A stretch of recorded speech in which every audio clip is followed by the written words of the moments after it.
Mwenyezi Mungu. Kwa majina naitwa Maalim, Majority Leader Embakasi Central, bunge la wananchi. Mada yangu leo sio mrefu sana. Ya kwanza, nimeona leo ripoti ya corruption. Anti-corruption anasema ma MPs wanakula pesa ya CDF na ima contractors yao. Sasa wewe umetuma MP, yeye naye amekuwa mokora, si aende? Kwa nini anakaa hapa? Kama Embakasi Central, MP ya Embakasi Central, ile barabara alitengeneza 2017, saa hii yote anarudia tena. Kama hapa mbele yetu iliisha, ilirudiwa juzi, kwani pale pengine haifai? Kwa nini hawezi tengeneza barabara na quality ingine?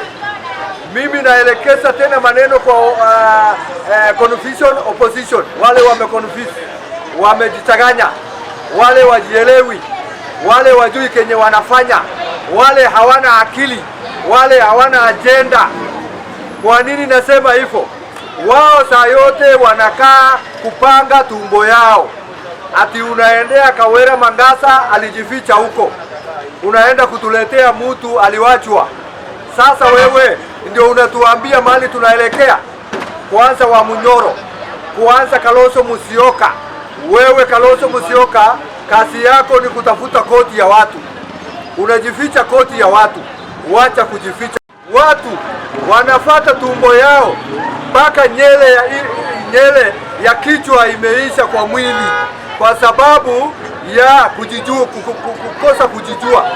Kenya yetu tushikane, mtu yoyote atoke ushago kama wa Munyoro, asimame juu ya gari, asitupiganishe. Kama Fred Matiang'i anapeleka wa Munyoro huko kwake, anatusi mtu ya kwake, anasema hapa ni wapi? Si nimekuja hapa. Wewe si utuambie agenda, si umekuja na nini? Umesaidia nini mtoto ya maskini? Umesaidia nini mama mjane? Kwa sababu mama mjane ndio anapiga kura. Mama mjane leo hana mtu ya kumsaidia. Kama Meja Dong anapeana chakula, anapiga mama mjane kofi pamoja na kabiki. Kwa hivyo sisi hatutaki viongozi wanajifanya wao ndio wakubwa, wanajifanya wao ndio wanasema. Sisi ndio tunapiga kura, sisi ndio tunafaa kusema. Kama Matopeni Spring Valley, shule ya huko governor, wewe governor ya kulala, wewe governor ya kulala. Narudia tena, wewe governor ya kulala, wewe unalala sana. Unatuaibisha wale tumekupigia kura. Umewahi kuja hata Matopeni siku moja? Matopeni Spring Valley Ward umewahi kanyanga tangu tulikuchagua? Polling station iko hapo, ile tulikuchagua naye. Saa hii watoto yetu wanacheza ndani ya matope. Choo yote ya watoto imeblock. Sasa ile chakula unapea watoto, sasa wanachanganya na mafi. Sasa wewe ni leader ama ni kisingiti? Edwin Sifuna, wewe sasa mali yako unaelekea umeisha.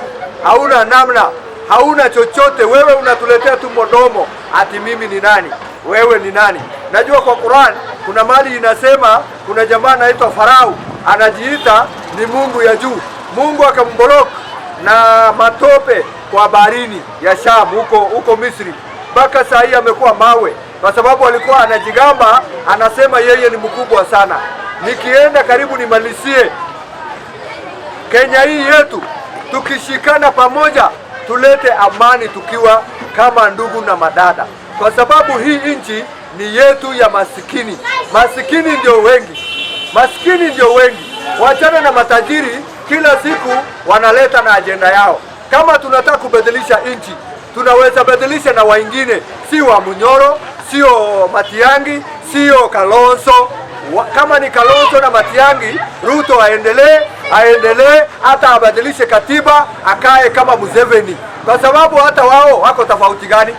Ati Martha Karua, kama juzi ulikuwa running mate ya baba, hata hujampea hata kura yako, umemletea hata MCA, lakini wewe ndio ulikuwa unaenda na ndege ya Azimio.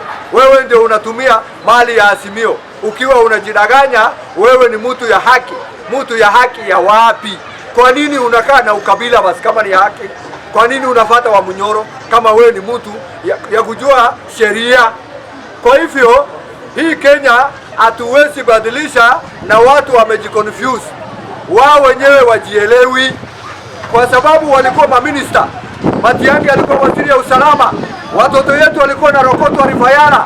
Wakati wewe ulikuwa waziri wa usalama, Kenya hii jawahi letwa kafyu. Wewe ulileta kafyu, ukasema tufunge mdomo, wewe ukule pesa. Corruption ikaendelea wakati hiyo. Wakati sisi tumefungiwa na maaskari kwa nyumba, pesa ya neti imeenda, pesa ya vaccine ya corona ilienda, ukatuletea corona hakuna. Corona ilikuwa hakuna, ni mambo yenu.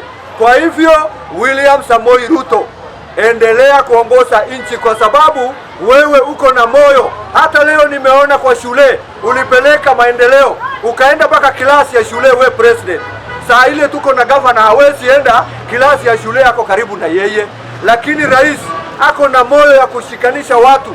Najua hata kwa nyumba yako kuna watoto wanakusumbua, lakini rais anaongoza kichwa milioni karibu 200. Lakini rais yetu William Samoei Ruto, bila chuki, bila mapendeleo, wewe ni rais na unafaa kuendelea, na unafaa kuendelea kwa sababu wale wanakupinga si wapya, ni male ile kinonda tu imetoa usaa, hakuna kitu ingine.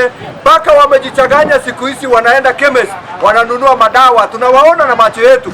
Kwa sababu wakati wewe unafanya chafu, Mungu naye anakuongezea uchungu. Kama wa Munyoro niliona kwa chemist akinunua dawa juzi, akisema baba amekufa, anafurahia akikula maji ya ndimu. Kwa hivyo inaonekana shukari imepanda sana na wivu. Na ya mwisho, siasa tusifanye na hasira, siasa tusifanye na mapendeleo. Kama juzi wa Munyoro naona anaita kina Meja Dong ati Ruto anataka kubomoa nyumba ya watu wa Mlima Kenya. Kwani Mlima Kenya sio Kenya? Wewe wa Munyoro, hiyo ugonjwa yako unafaa kupelekwa hospitali. Usitupiganishe. Ukikuja Kayole unakaaga juu ya gari ushuki, lakini unataka kutupiganisha na uende na gari yako. Najua hizi matajiri yote saa kama hii, saa hizi ni saa 11 wanaelekea Karen, na sisi tunabaki Eastland, wale wanapigaga kura. Kwa hivyo sana sana wa Munyoro, sana sana hiyo watu ya opposition, usitupiganishe. Mungu atubariki, asanteni. Mungu abariki nchi yetu ya Kenya na tuendelee mbele. Asante.